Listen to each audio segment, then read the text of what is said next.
The room for growth is insane. I've never lifted consistently. I've never developed these, major muscles that I can use to my benefit in all of my range of events. I've never trained in a group setting with other pros and, guys that are at my level pushing me day in and day out. I can guarantee you lose money pretty quickly when you don't make an Olympic team. Well, I don't know, man. At the grimaces. But that's where I'm sure that's the case, especially when you got a lot of incentive based deals. But at the same time, I feel like that's where there's huge upside for people that are really open like you are and sharing and building a profile and social media, because it opens up some other opportunities where you're like still engaged with an audience no matter what, like ups and downs. No, totally. I mean, I haven't been good with it. It's something I'm getting back to, like the amount of people I have, even a regular day, like I'm walking around the grocery store and all people come up to me being like, "Hey, we miss your vlogs." And I'm like, who are you? Like, this is crazy. I know like there's things that I need to be, and that's kind of like, I feel like there's a lot of silver linings in what happened this last like 8, 9, 10 months. And so for me, a big one is recognizing that the brand I've built, it's not disappeared because of excuse my French, shit season. But it is up to me to continue to foster that. And I don't think I've been great at that. So that's what I'm excited about, some growth and some opportunity outside of that, and knowing that the platform's always there. Yeah, totally. Well, for those listening, we rolled right into it, but thanks for joining Social Kick. We got the full crew: Dr. John Mullen, Luke Paddington, and the man himself, Michael Andrew. We're going to take this in so many different directions, but first let's start with like, what you've been up to lately. Oh my goodness. So life has been a bit of a whirlwind. Right after trials has kind of been like the start of a very new chapter for me. Everybody knows this. I've obviously Kansas raised, like the Midwest boy, moved to California, obsessed with the ocean, surfer lifestyle, whatever. So that was all in Encinitas. And a little over, maybe it's 15 months ago, I met a girl and we started dating. And so we've been very serious for the last 13 months. And I loved my time in Encinitas, but I decided it's going to be pretty important for me in this next chapter to be closer to her and her family. Cause it's not really fun driving an hour and a half every weekend just to go see her. And so I made the move. I left Encinitas and I'm living up in Costa Mesa now, into a new house. I've changed my environment completely. I had to find new pools, new community. I'm very fortunate to have like friends and her and that up here, which has, I think, been a huge help for me coming off of what the season turned out to be, just a really poor one for me physically, mentally, outside of all the fun change and all of the fishing and surfing and new truck and loving like all this lifestyle and a little bit of travel and this and that. There was a lot of emotions. So that's my goal, is to, even in this talk, is to, I haven't spoken with a ton of people outside of my very close circle. Actually, you guys are the first I've really talked to at all since trials. Mostly because I recognized there's a lot I needed to process. And there's a lot of change for the better that was going to come out of it. But I really had to make some difficult decisions and I had no idea where to start. And that naturally started with lots of tears, lots of emotion, a lot of sadness. And then able to kind of get past that through community and love. I was able to be like, okay, what do I want to do? And, I look back at trials and I never want to feel like that ever again in my life. And so how do I go about that? But lo and behold, the last couple of months have been great. Like, it's been good. I thought it was one of those seasons that would never end, where I felt like I was going to be in that pretty dark place for quite a while, a lot longer than I actually was. And I think that was a really good lesson for me too, is learning the importance. And I think if you speak to any swimmer, people know me as the guy that probably does way too much outside of training and swimming. Like I have like too many hobbies. I enjoy my life. I travel. I'm always doing these things, but I do recognize there's a time for kind of blocking out a lot of that fun stuff and being pretty locked in. So yeah, lots of learning, lots of fun. I was going to, you kind of answer the question, but I'm going to ask you, listen, you're not alone in this. You're not alone in having a bad meet, a bad sectionals or NCAAs or high school meet, trials, not making the team, or even having a really bad performance. Oh, especially now, a month after the Olympics, a lot of people who even did well are no longer in the spotlight, are no longer getting the phone calls ahead, front page of newspapers. And swimming has a massive problem of depression, and we don't talk about it. We don't talk about the pain that we go through. So A, I appreciate you being here and the kind words already. And B, if you had from your own learnings, like what was that? Was it a just happened stance that you got to where you are now, or was it a really concerted effort and love and support by your parents, your family, your community, your church, your people? What do you think was you leaned on that might help somebody else who's experiencing similar things now? Yeah, wow, that's very good. A really good question. I think what was hard is initially, I think I started to cherry pick who spoke into my life. And so I think the problem with that is, and I think it's good to, take everything with a grain of salt and be selective who your inner circle is. And my inner circle grew and it got really strong. And I think I started to, yes, through the circumstances and things that have happened, I recognized I needed to change. But I think it was also the help of having other people illuminate, because I think a lot of the times you can want to make a hard decision, but the fear of doing that, or the fear of failing, or the fear of hurting, always steps in. And I think it's having my girlfriend and people like my best friends and close community speak into my life to say, hey, like, this isn't the end of the road. This isn't how it stops. Like, making these shifts and changes aren't going to take away. They're only going to help you grow. And so I was kind of taking this growth factor. On top of that, I have been very fearful of therapy most of my life. I always kind of thought it was one of those things where you speak to a therapist if you are like deeply messed up and like, really struggling. But it's funny how it took me to get deeply messed up to realize, man, I needed this way before any of this happened. And I think I would have saved myself a lot of time in going around and around and around, learning the same things for a few years and a few seasons, if I had just spoke to someone about what I was kind of internally holding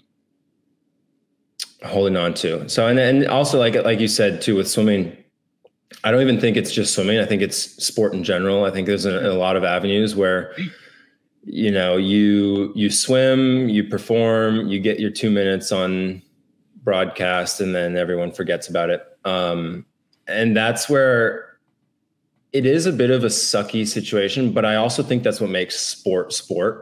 And so you can't really have one without the other. But I do think being able to talk, I guess my biggest takeaway on the question is speak to someone that's trained, and, it takes a while to find someone that you trust, or even an advisor or a counselor or a mentor, someone older than you that's had the experience. Don't always take it from your buddy John, because you guys are going through the same stuff. No, different John. John's a good guy. I've cried to John before. Yeah, that's awesome. And that's too, it's like, oh my goodness, and this is funny, like, I'm such an emotional person, and I think I try to not be that, because I feel like it's almost frowned upon. It's like, oh, I'm like this big, tough, masculine guy. You're not allowed to cry to people. Like, don't do it. And I broke down in front of everybody, family, closest friends, my girlfriend's family, all her sisters. Like, I remember calling my best friend in the elevator. Well, he called me, and I just like lost it. So yeah, crazy things. But it's good to cry. It's good to speak to people, and good to get your help. And then that's how you grow. I don't know if this is a question, but I just want to recognize to the audience that, I've always thought about, obviously swimming, this sports in general. It's, imagine going for a job performance review and you've worked hard at this job for 4 years, and you stand up in front of the entire freaking world who knows nothing about your job, nothing, and the whole world sees you just get out-touched, and and you fail, and then you lose your job, you lose your sponsors, you lose everything, and then what do? It's hard enough for ourselves because we know we messed up, or we had a bad start, or we didn't have the right good taper, or we might. We're hard enough in ourselves, the regrets that we have in our training, but the pressure the world then puts on a Michael Andrew personality at the 22,000 people in Indy, freaking, after the performance you had at Tokyo, dude, I can only empathize with what you went through, and others feel like that. Yeah, I appreciate it. No, I really appreciate it. Yeah. And I think, going to therapy is similar to going to like physical therapy that I see all the time, where it's like a lot of times, especially for men, and it goes on both categories. It's just like we push it off till it builds and builds and builds and builds, and a lot of times if you can get ahead of it, it just makes things a lot easier. But hey, a lot of times, and like I said, I think men especially, we need to learn from our own mistakes, our own experiences. Even if other people are nudging, we're not always good at nudges or noticing nudges. Totally. Well, I think we like to conceal, and so it is one of those. I don't think it's bad to be macho. I don't think it's bad to, I think obviously there's a certain point where you as a man, we bear a lot, and it's up to us to be a protector and to kind of, be a strong foundation for those around us. But in order to be that, you've got to have a healthy base. So. Totally. Oh, you wouldn't show that emotion if you didn't put everything that you had into it. And and that comes with a lot of respect. So what didn't go right? Well, I don't know what did go right.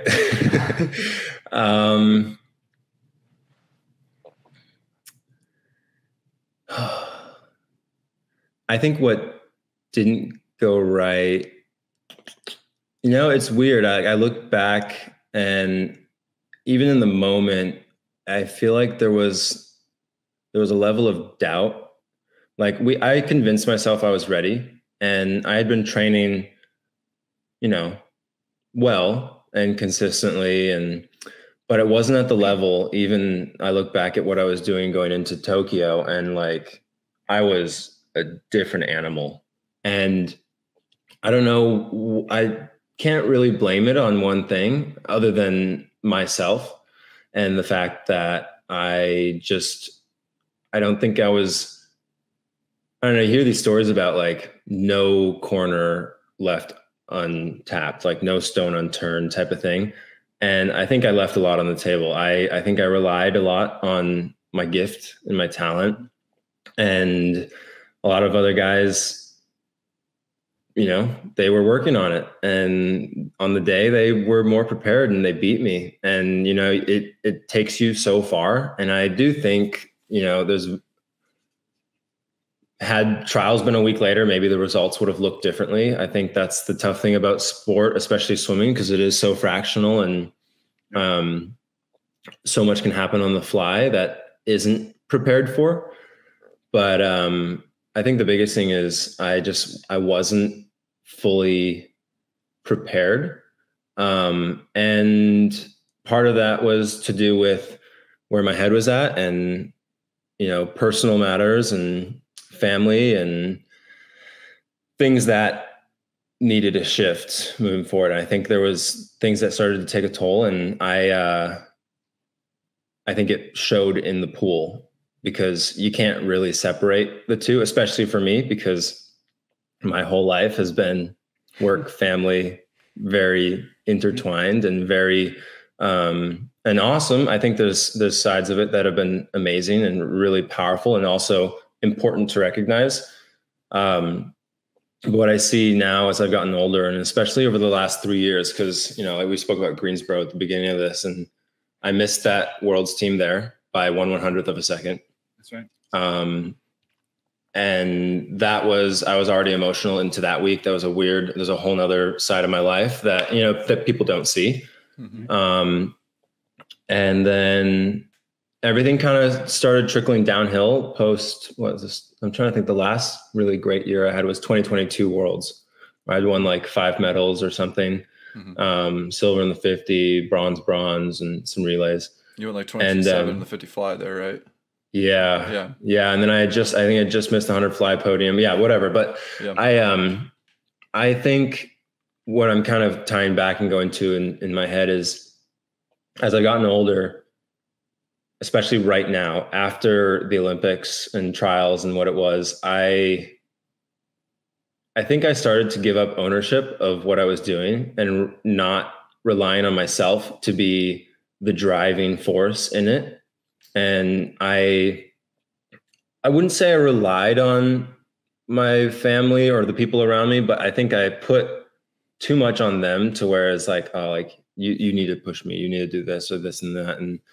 And so I think for me now is like, I need to take complete ownership of my career, and I need to decide on what I think is going to help me get to this next level and what's going to push me there. And I think that's really good because I can't blame anyone else anymore, you know, and I think that's an important part of it. So it'll be an interesting, I'm very excited for the next couple of months, the next couple of years. Like without saying too much, it's going to be very different. And I think it'll shock a lot of the swimming world. And that's why I like being able to have this conversation with you guys, because I don't want to make it a bigger deal than it is. And I think it's, you know, it's one of those, like, this is real life. It was a very pivotal season, a pivotal 2 weeks in my entire life, and probably going to be the 2 weeks that I look back on for the rest of my life thinking, okay, that's when I really decided I'm going to make a shift. Wow. Good for you. Thanks. Thank you. Yeah. What is that shift? Is it a shift in how you see yourself or how you see the sport, or both? Mm-hmm. Well, actually, so it's bigger than that. And to be completely honest, even this morning in practice, I called my girlfriend after, and I was like, I don't know what it is, but I just felt really nauseous in the pool. I felt anxious. Like, I've been anxious about this call in particular, just because I know that what's coming out is there's a lot of, it's a sensitive topic, especially for me and my family. And so without sugarcoating it, well, I'll probably sugarcoat it, but without beating around the bush, I've trained my entire career with my dad as my coach. And I, over the couple of weeks post trials, realized I need to do something different in order to get back to where I once was. I think, and it's not, the reason didn't come out, or my desire to change that didn't come out of me thinking my dad's not a good enough coach, or that my dad's not capable of it, because we've achieved some pretty astronomical things together, which is really exciting, and something that, you know, like I said, we will always have that platform, and he'll always be an incredible coach. And, but we now open up the avenue for both of us to learn in some different capacities. And so I will still work with my dad as, you know, we're part owners in my MA Swim Academy and all the clinics that we want to do. And, you know, being able to kind of create outreach. And I still believe very much in USRPT and all these things. And I think this is what's been giving me the anxiety for the last couple of weeks, is like, people are going to think I, like, you know, completely now shutting the door on what my entire career was built on. Like, what I've been known for my whole life is training with my dad, pioneering USRPT, and being, like, you know, family unit, like all these things that come with it. And so it's been scaring the living out of me. And I finally realized, like, one, I can't control what other people are going to say. I can't control what people are going to think. I've definitely tried. You know, there's enough meme accounts out there that get a lot of clicks off of my name, and good for them. Like, run with it while you can. But oh my gosh, like, enjoy your time on the couch. And so, like, those type of things they eat at me, and it's irritating. I've given them that power, but you know what? At the end of the day, they don't know where my heart is, and they don't know what I'm desiring to do and why I'm doing it. And so I am excited for the change. So I'm right now in the process of well, I know where I'm going. I can't really say yet. That's for everyone to start, questioning and chatting about, but we're waiting for some final approvals. But I'm currently working with a coach and running programs here and basically training myself up until World Cups. And then hopefully after World Cups, I'm able to make a big shift. And then this, I don't know if we can maybe cut for another question, but there's a lot also, even in my family's life, there's been so much that's happened. My dad's in South Africa still, actually. So people might not know this. My parents are both born and raised South African. I have dual nationality, but, my grandfather, who I was named after, he passed away 3 weeks ago or so. Sorry, man. Thank you. Yeah. And it was really hard in the family and one of those things, but there's also a huge silver lining. And if I think had my dad and I not separate or parted ways in what we were trying to do immediately, him and my mom wouldn't have had the opportunity to be there when he passed. Mm-hmm. And I even get chills thinking of it now. Is like, those are things you can never get back. Mm-hmm. Yeah. And so, when,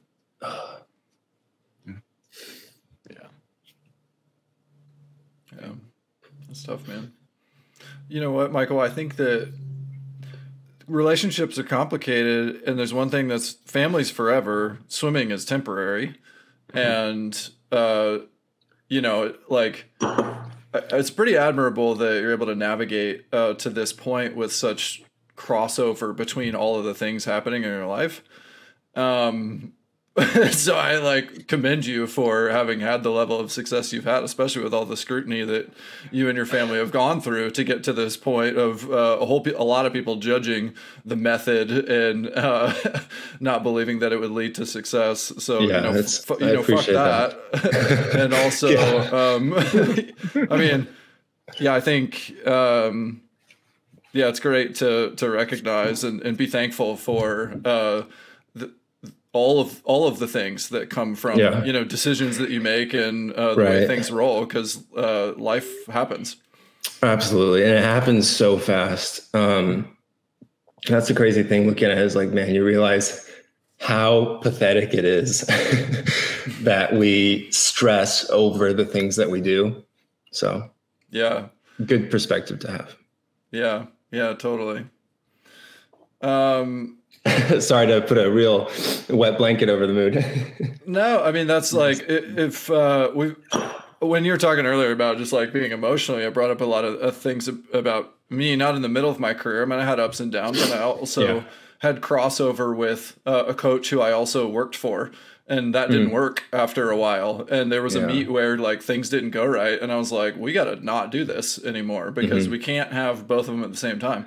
And then at the same time, the other thing you said that resonated was just in my last meet, things didn't go the way I wanted to, and I totally lost it, because it's like, I don't know. And the process of discovery to figure it out, is complicated, because it's an art and not a science, and as scientific as we want to be about it, bodies change, relationships change, people change, so you're a different person later. And so you're like, okay, well, there's some theories that I can have, but the fun part is, hey, do I still love doing this? Okay. Am I having fun? But I want to have more fun if I'm doing well. So like, let's start to, peel back the layers and the pieces and go to build it. And what I hear is like, you're in that spot now where you're like, okay, fuck, I got a plan, and I'm excited about that plan. And that's cool for me to hear from you, because, it's not fun to watch people have a down season. Like, I've had a fun time getting to chat you and then follow your career and, give you a fist bump telling you to please go break my US Open record in the 50 fly. I remember. And so those are cool moments. And so I want to share as many good ones as we can too. So, totally. No, totally. Well, and I think the beauty in it all, and you touched on it so well, is like relationships change. And I think what's cool is I look at my relationships, they haven't gotten weaker. They've actually gotten stronger, and they've gotten to the point where I value them more in the context of protecting my family and having my dad be my dad. Like, let's go fishing. Let's go, like, let's enjoy things that we really gave up for a long time in order to build this, you know? And so I'm excited for that. And I think my dad's really excited for it too. And that's what I think makes this shift easier. And I know it's hard because obviously we've always been very adamant. It's us for the rest of my career. No one else. Like, this is how we're going to do it. But I think it does show a lot of growth in recognizing that we're not too prideful to make a shift, but also that my dad loves me enough to support me in me stepping away and doing something that maybe he doesn't agree on, maybe he doesn't, but he wants to see me succeed, and he's excited to kind of usher that in, and we'll be there. And that's the power of a good father and a good team. And so I'm excited about it all. And it is a blessing in disguise, but it's funny how the biggest blessings, they often come through a deep valley. So, yeah. Hey everybody, quick pause to say thank you for watching and listening to Social Kick. If you like this episode, give it a like. And if you like what we're all about, consider giving us a follow or subscribe on YouTube, Instagram, TikTok, @SocialKickSwim. You know what to do. Thanks so much for hanging out with us, and we'll keep telling all the stories about swimming. Cheers. It's what I took away from what you're saying is once again, Michael Andrew is one fucking strong person. He has grit. I mean, who turns pro at 14? Who turns at 200? I am like you do. Not many. 20, 25s all out on 40. Like, I've done those sets. Don't be too flattered, Michael. Everybody's stronger than Luke. and then who's Brian just sees me getting my ego. He's not going to knock him down a little bit. Well, we got to be in reality. But whose family gets together and has the strength to make a decision for the love of their son? Because I know that was your dad's decision as well, and you. And then you loved yourself enough to make that freaking hard decision, and you've done that. So that's kudos to you, dude. And I'm excited to see how the next evolution of the Michael Andrew grit and strength in your training and your life. I mean, I know you're going to go and train with Isaac Cooper and surf every morning and swim every night. So newsflash. Hey, Isaac. But I am interested, like, how is you're 25 years old now? You've had, your body has changed now again. It's changing stuff. Let's talk a bit about training. What do you find yourself about training, your diet, where you are now, and where your plan is going? Have you put thoughts into that kind of stuff? Definitely. I think that's a big avenue. And I think what's been exciting about the coach I'm working with is he's definitely, he's followed my career very closely, and I think has taken a lot of inspiration from what I've done. And that's been a blessing. And so I see there's like the room for growth is insane. I've never lifted consistently. I've never developed these, major muscles that I can use to my benefit in all of my range of events. I've never trained in a group setting with other pros and, guys that are at my level pushing me day in and day out. And I think that'll be the biggest gain for me, because, I've spent the last 12 years swimming solo. Like, dude, I don't know how you do that. I mean, I love training solo, but the kind of stuff that you do where you put your head down and, like, if anybody's not tried it, the USRPT style is so freaking hard. Yeah. And to do that, going all out by yourself, I just have not been able to comprehend. Well, and it's gotten even harder now because I have no coach on deck. So I'm like going on a pace clock, and I'm like, how do I just keep pushing? So it's like, I don't care what your goals are. The goals are big. I don't care what your goals are. Like, nobody is that, maybe not nobody, but very few people are that intrinsically motivated to be able to show up. I'm certainly not. It's so hard. Especially day in and day out. It's one thing to do it like here and there. But for a big stretch, consistency, as you build fatigue, all that. So it is. It's difficult, but it's an exciting new challenge. It's one of those things that, I've got a lot to not prove, because I know I've proved myself, but I think internally I've got a lot to prove. And so, and outside of that, like, I'm recognizing the importance of what I put in my body. I think when I was younger, is like, eat everything, be healthy. But now I'm a little more specific with knowing what goes into it. So taking a little more time to understand that and the macronutrients that come along with it, even as basic as hydration and creatine. Like I was good with creatine at a point, but like, you start to rely on just the specificity of what you're doing. I think as a 25-year-old, you're looking at these kids that are coming up and have access to all the science, and the ones that are doing it, they're fast, and it works. And so it's like, why not get back to that? And so I'm just loving the life of being a professional athlete again. Not that I wasn't, but just at a different level with a different perspective and kind of a new set of eyes. And understanding that everything that happens to me, I can't control. It's weird because you can control it to a certain extent. Like you can control your preparation. You can control, where your mind is at as you go into it based on the work you've put in, based on how you've fueled your body, based on how you've rested, based on what you've prioritized. And so I'm excited to have that control again over myself and understand, it's up to me to kind of do. And then I get to work with people around me that are also pursuing excellence. So with, there's so many, like you said, changes happening, and unfortunately in swimming, we just don't have the opportunity to change often, right? So many people have one or two coaches their whole life. Yeah. They have one training plan that they're kind of set forward in, or that's what the swimming community believes in. Oftentimes it's fill the bucket, fill the cup of volume, where you guys obviously filled it with speed and velocity and specificity early on.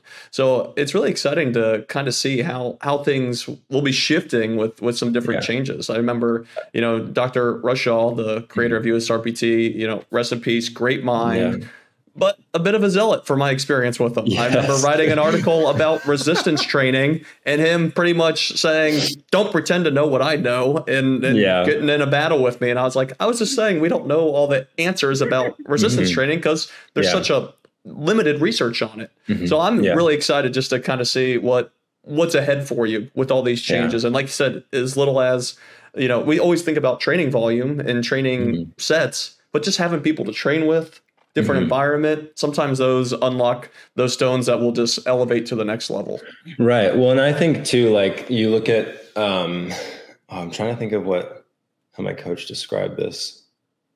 Like it's the law of, is it acclimatization? Like how you acclimate to certain stimulus.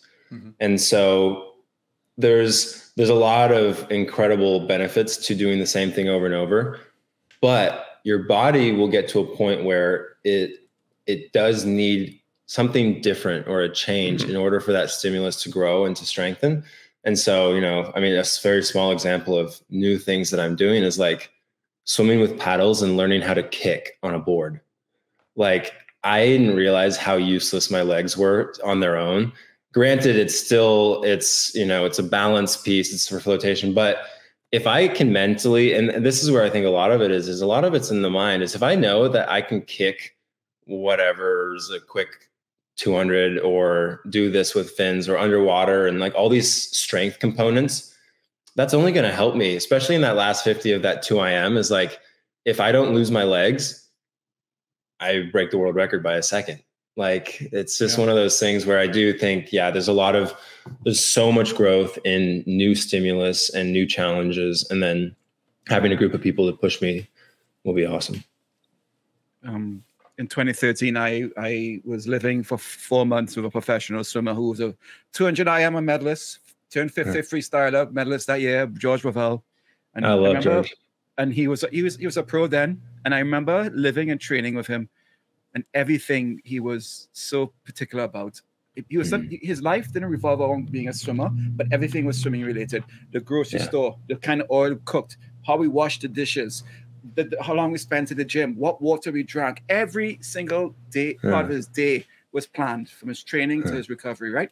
What's life like for you tomorrow morning when you wake up?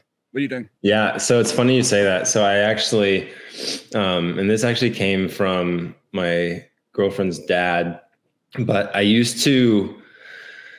always used to think I was very routine, but what was routine was just like the hours that I would train. And so he's a very, very smart businessman. And what we did is we kind of went through and we mapped out every hour of the day throughout the week and understood if any time is unaccounted for, I'm going to waste it. Like I need to know what I'm doing, even if it's a recovery hour. So much like what George was doing is understanding that. So my routine every morning, I'm in the pool. I wake up at 6 a.m. I'm in the pool 7 to 9. Sometimes I'm out early, or typically an hour and a half, most of the sets. It's rare that right now, at least it's rare that we go over that.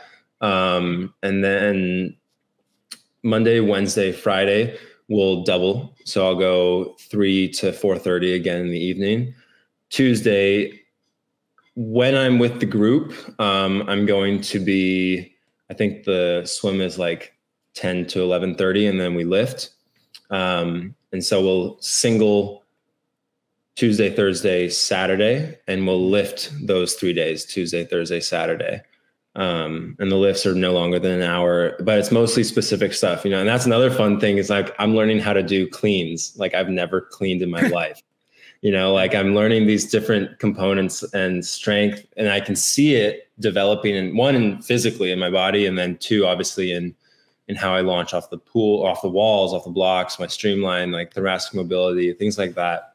But yeah, that's kind of a typical training day. And then I've also, even touching back on our importance of creating the brand and business around the performance is I have a lot of deliverables.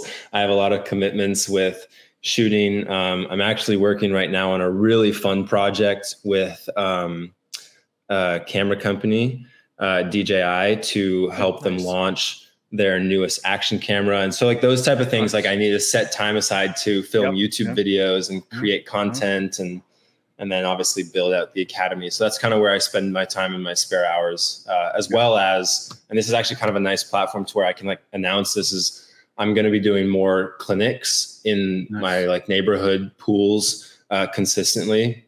And the goal with that is to then take, pretty small groups where it can be very targeted and very, specific to them. And that way everyone can gain out of it, but then use that to kind of funnel them into the academy, which is our app, where it's got technical training, psychological, nutritional, all that. And that will be continued to be built out. So that's kind of the business side of things, which is nice because it, at the end of the day, like I'm not going to be swimming for forever.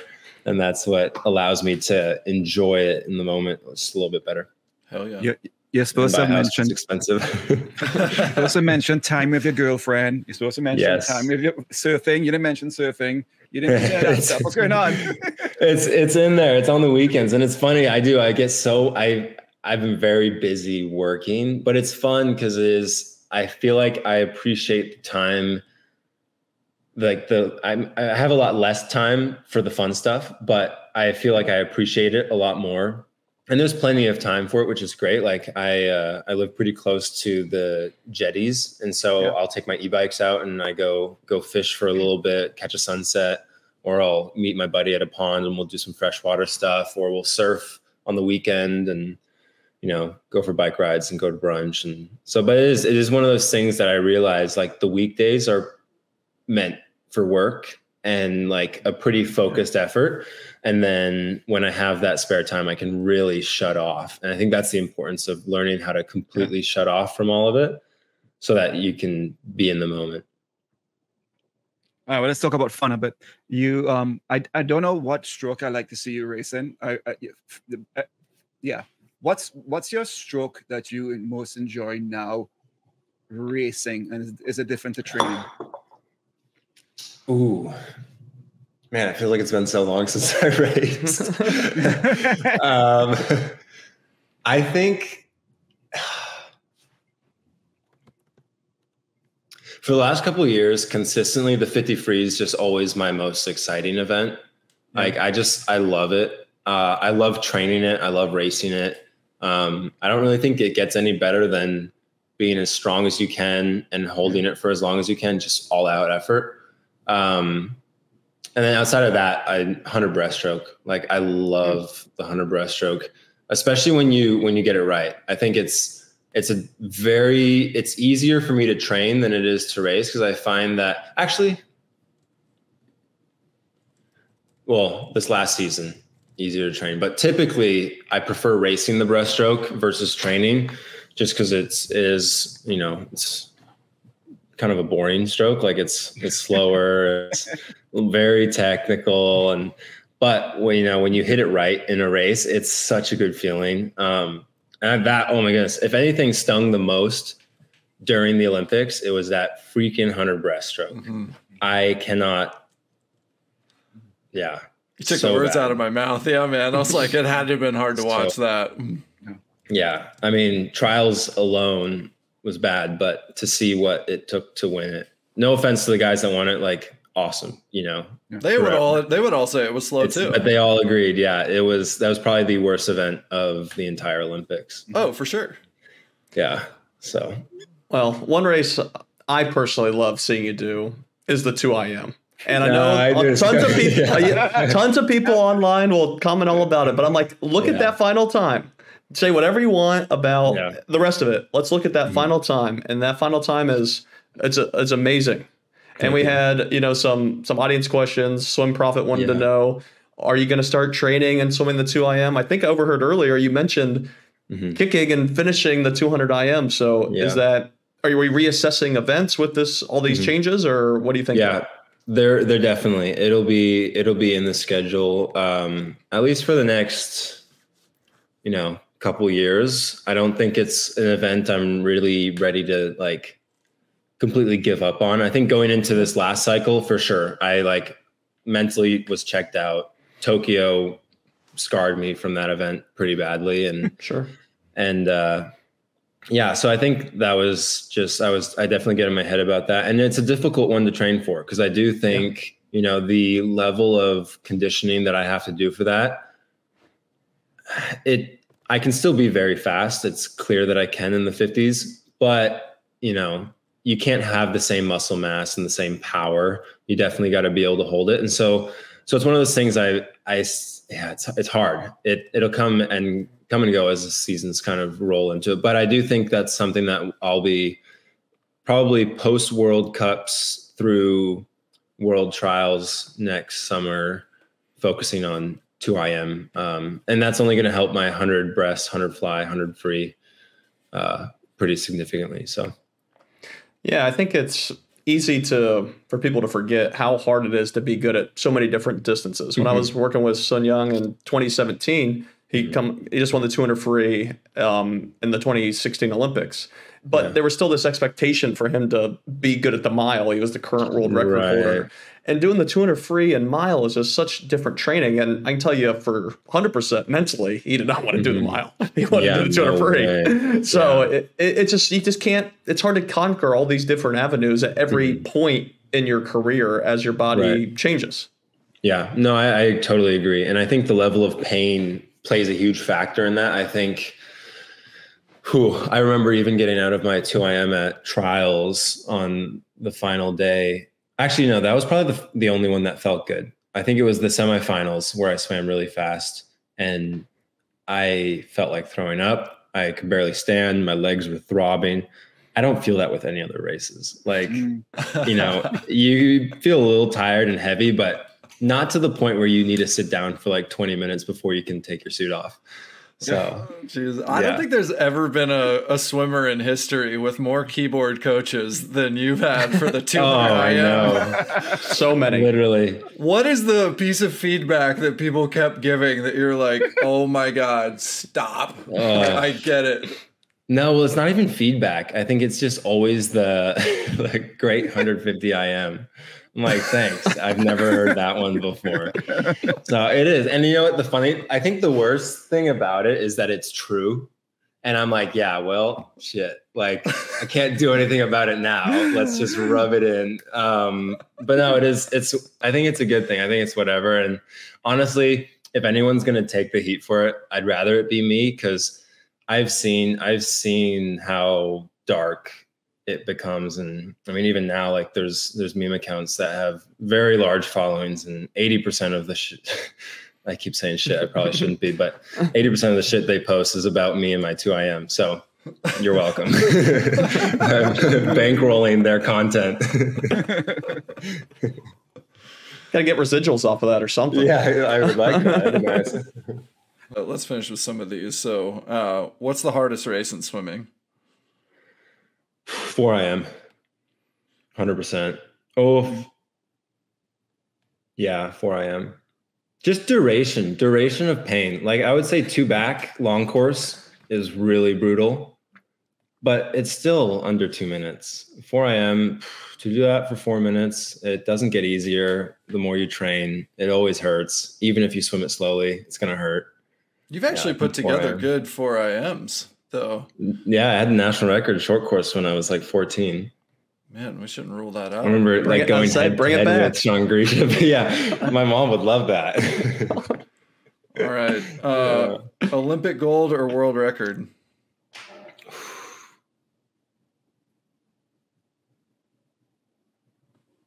Oh, that's really hard. Probably Olympic gold, because that can never be taken away. I think that's one of those, the stars align in the moment, right place, right time.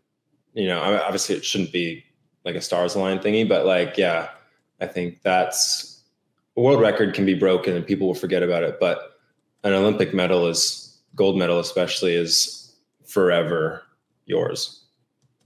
Unless you're doping. Lose that. I could see it being a harder question, already having one, and then it becomes, an individual gold. Or I would say, yeah, an individual gold immediately.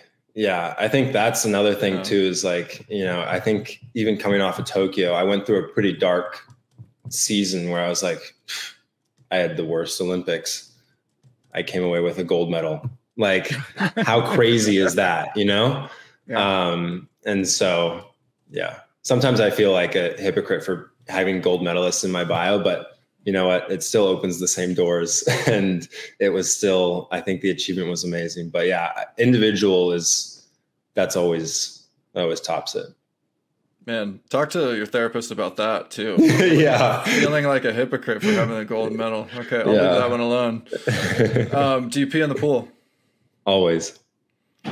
What are you reading, watching, or listening to right now in your structured schedule? Oh, reading, watching, or listening. Chris Williamson. Okay. So it's kind of like, it's not really Joe Rogan. He's more like very knowledgeable, very educated speaker, but he posted about today. So every day he posts like these 3-minute Monday like newsletters. And one of his takes was kind of speaking about lifestyle and how you portray yourself. And a lot of these creators will, you present, like, even say, take like a health food blogger or fitness instructor. They're like, this is my routine. This is my life. This and this and this and this. And it's like, let's be real. Your life's not that structured, organized, perfect, and intact. And we start to get this fatigue from telling everybody that we live a certain way and creating this content around it, that you start to feel like a fraud because you internally know that you're not that. And then you start to step away from creating the things that you were because you like have a disconnect and all these things. And so it's kind of interesting, but he posts some really brilliant stuff. Chris Williamson.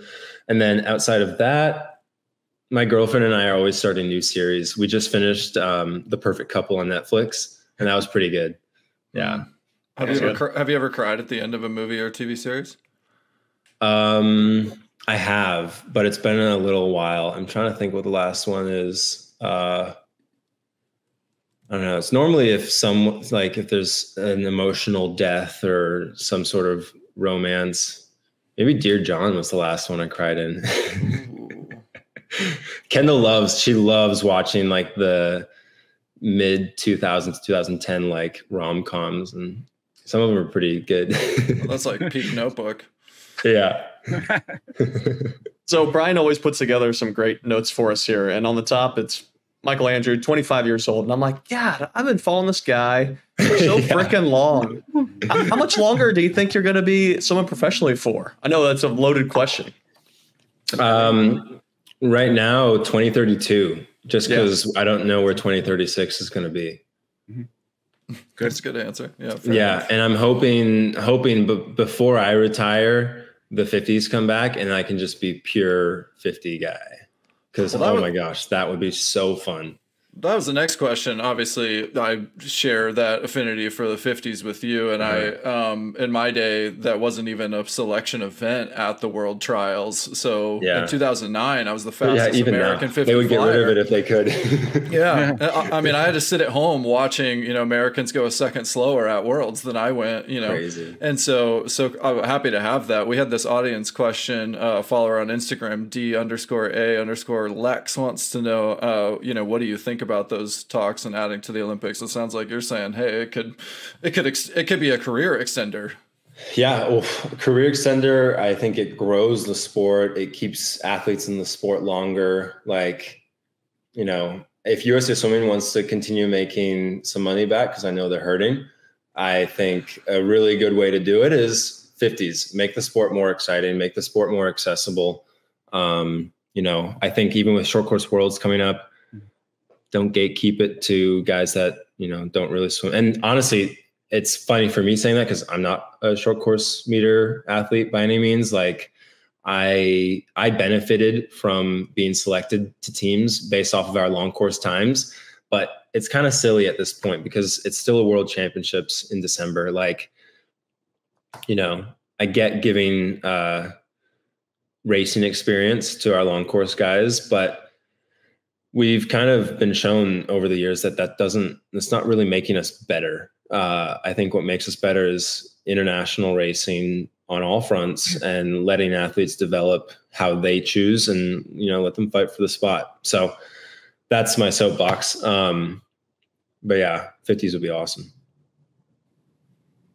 All right. I know, John, you have to take off for a second before I have a question. John has a patient in his clinic. Yep. Thanks, Michael. Enjoy. All right. Good Thank catching so up. All right. Keep up the good work. Yeah. Thank you. Cheers. Michael, I got a question though about where we are right now in short course swimming, even long course. I mean, what Leon did against Milak in that 2-fly last turn, underwater is insane. Where you at with the underwaters? Are you just going to lean in a little bit more, or are you just going to work on your strength and swimming on top of the water? I think right now it's focusing on the strengths just to rebuild and get back to myself, kind of at that elite level. And then from there we are incorporating a lot more work that's underwater focused. And so I think we'll see growth there.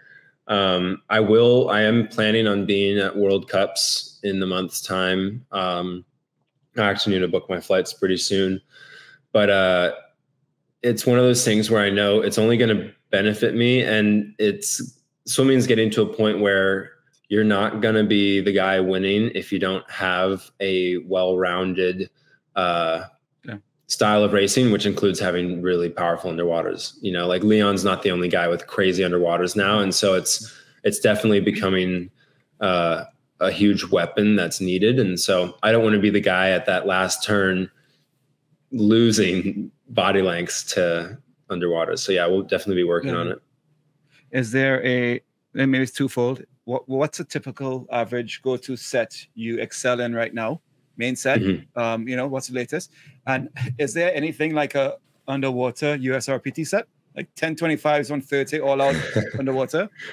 Yeah. So I'll answer the second first. Yeah. We used to do, I think what I realized is the best underwater set is the strength component, which is a lot of vertical kicking in streamline, vertical kicking hands at chest, and then like kind of penciling. And the longer we can do that at time with your shoulders like above the water, it's producing strength, but it's also training that back and forth motion. Cause my mobility lacks in my lower back. And so I tend to be more of just a down sweep and recover, down sweep, recover versus the kind of flow. And you look at even with Leon and Caleb and those guys, there's so much power, omni or both direction, whatever. both I ways. know. Yeah. Yeah. It's not really omnidirectional because it's like all over the place, but Yeah. So Yeah. and we would do like, it was more of a warm-up set if we ever did underwater stuff, but it was like 10, 15, 25s to the 15 fast. Sometimes it'd be with fins, sometimes without fins. And then for your other question, I'm not training. It's like, it's interesting because the training programs that I'm doing are so different, and I've had to learn I've never read a set in my life. So like learning how to read sets and piece them together with, different things. Remember my whole career was 30 50s, 30 50s, 30 50s, or 30 25s, 30 25, 30 25s for like 10 years. Every day. Or when I was, session. and it changed, it shifted. Like sometimes it was 20 or 16 and we'd shift the make times based on fatigue, but it was always the same. So we never did like, I don't know, 2 rounds of 200s kick on 3 minutes to 450s, 4 kick 8 stroke long, then another 2 like whatever, just making up a random set. Sure. Yeah. But that's crazy to hear because like, obviously like we watch stuff that you would, post about your workouts and things, but you never know what's happening in the other days. Oh yeah. Or if you just like post a hero day, those workouts like were the same all the time. Oh my God. Yeah. The only thing that changed were the times. Wow. Yeah. Yeah. So now what's cool is I'm adding this, there's a bit more of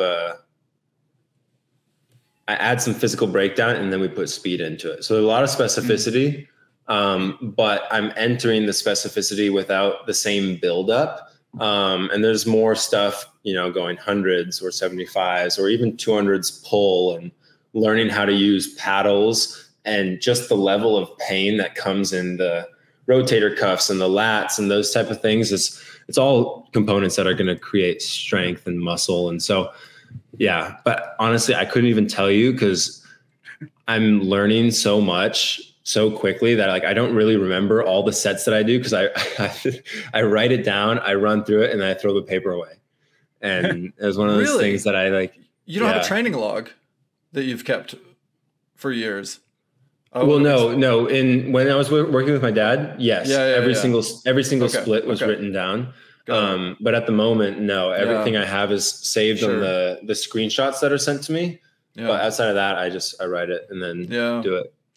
One thing that's got me thinking about is you've historically swam really fast in season and been really sharp throughout the year, and then and I think that speaks to the specificity that you have in your training daily. Totally. With so many new stimuli entering the program, I guess I don't know if there's a straightforward answer to this, but I'm curious, like how you'll evaluate and stay on top of what's working and no, it's not maybe working.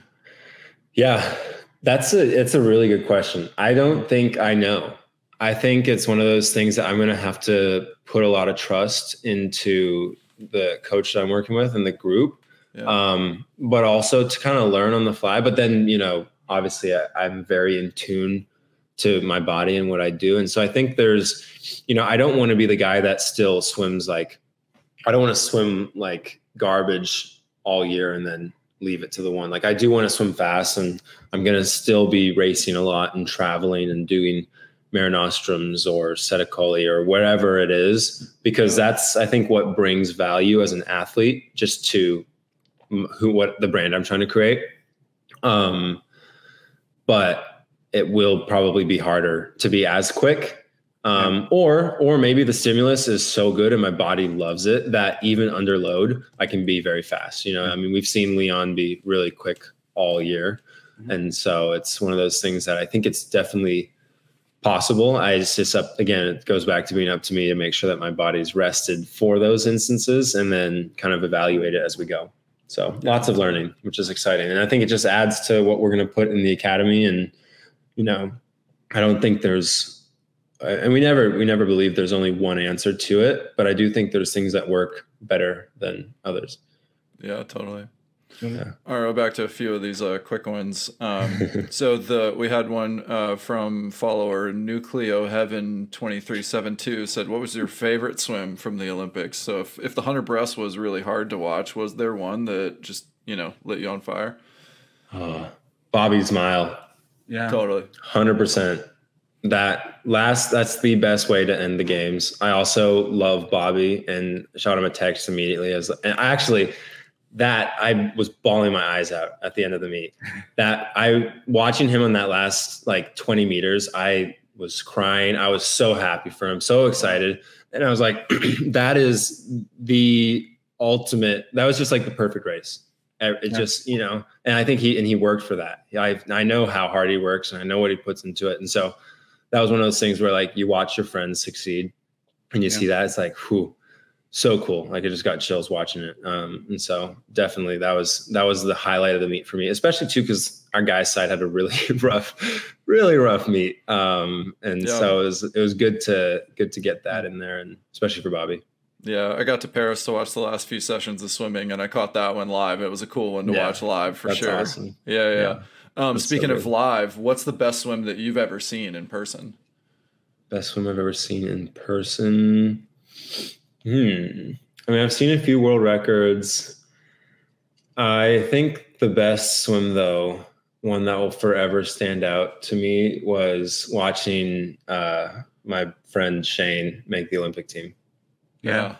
That was another one. That was another one where I was crying. Yeah. And I was supposed to be in the call room for the 100 fly semifinal. Yeah. And I said, no, I'm going to stand out here and wait, because I wanted to give Shane a hug before I went into the call room. And cool. I was crying in my goggles. He couldn't see it, but I was crying, gave him the biggest hug. I was like, dude, you finally did it. Like, congrats. Like, you're an Olympian. Yeah.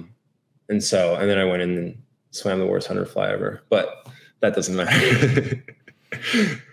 But that was one of those races where I was like, you know what, this matters more right now, because my meets. I was very excited to celebrate for him, because I mean, Shane and I have become really close over the years, and we've done a few trips together, and he's one of my brothers that I think too is misunderstood in the sport and criticized for a lot.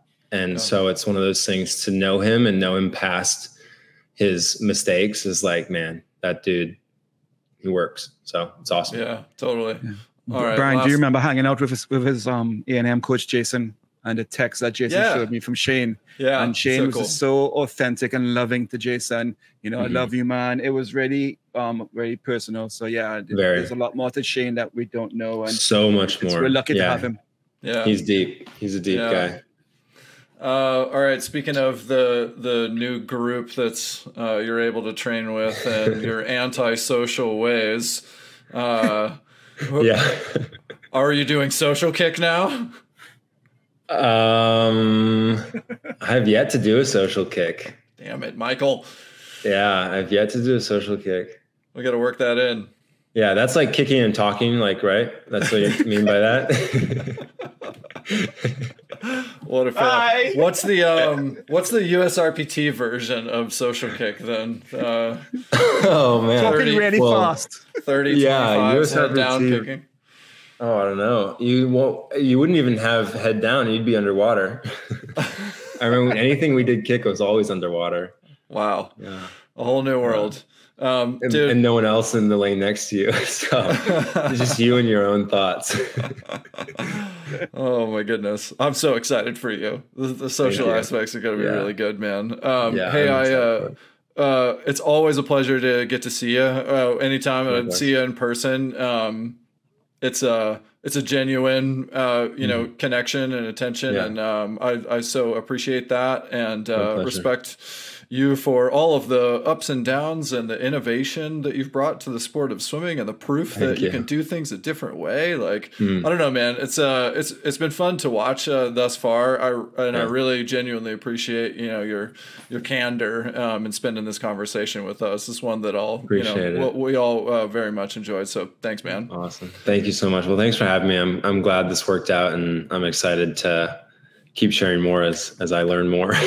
Yeah. Awesome. Well, we'll be rooting for you, and welcome back anytime. So I would love to have you. That's it for this episode of Social Kick. We'll see you next time. Hey, everybody. Thanks for hanging out with us. If you're enjoying Social Kick, tell your friends about it. And be sure to tell us what you liked by leaving a comment and subscribe wherever you get your podcasts. Follow us on Instagram. Please subscribe to our YouTube channel, The Social Kick. And you can find all of our content on our website at thesocialkick.com.